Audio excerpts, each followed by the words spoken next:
I call Colin King. I move that the question be now put. I'll call Ian Lees-Galloway. There are a number of proposed amendments to Clause 4, the purpose of this bill. But before I address those, I really must come back to some of the comments that the member and the chair actually made. And it all seems to hang on, or at least what she told us when she took the opportunity to speak to this clause, is that it all hangs for her on the ability of students to opt out of the Student Association.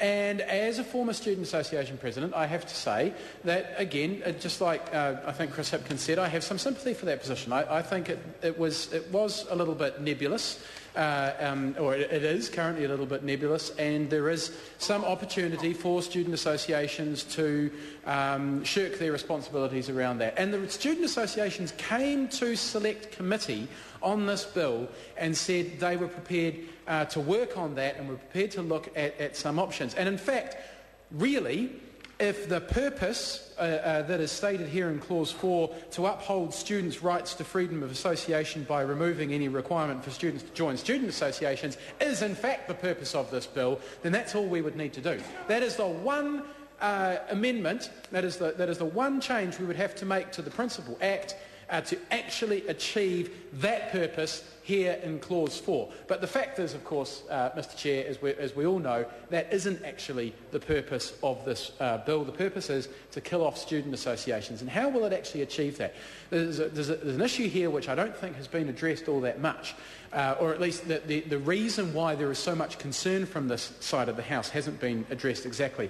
And that is that students, when they are faced with their fees, their course fees, their tuition fees, and then further down the list there's going to be a student services levy, and then further down the list there'll be various other fees. And if at the bottom of that list there is an optional fee for a student association that they have never heard of, that they don't know what it does, they have no material to understand what it does, they don't understand the benefits of being a member of that student association, they will say, you know what, I'm paying so much already, I'll save myself $100, $200, whatever it is that the student association is asking for. I'll opt out of that. I will say no, thank you very much. And then they'll arrive at the university, and they may or may not then discover that they would have preferred to have been a member of the Student Association. And Mr Chair, I can actually say I would have been one of those students.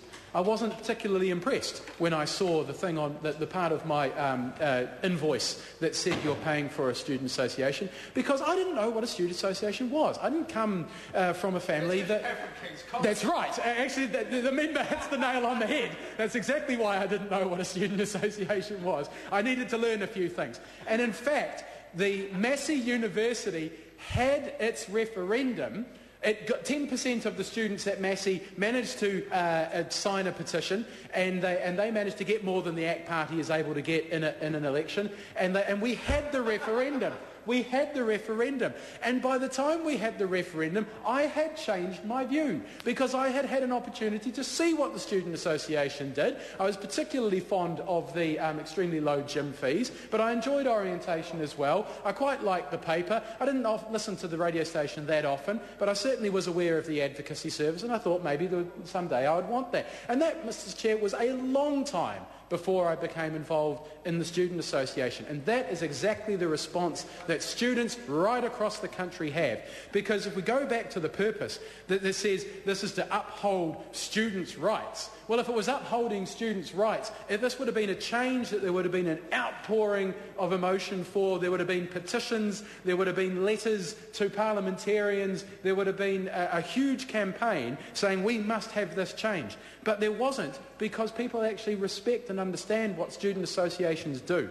The purpose of this bill is to pander to a very, very narrow, small section of the student population at the expense of the bulk of the student association. It is something for the few at the expense of the many, the vast majority of students on campus. That is the actual purpose of this bill, because student associations do a lot of good for their students.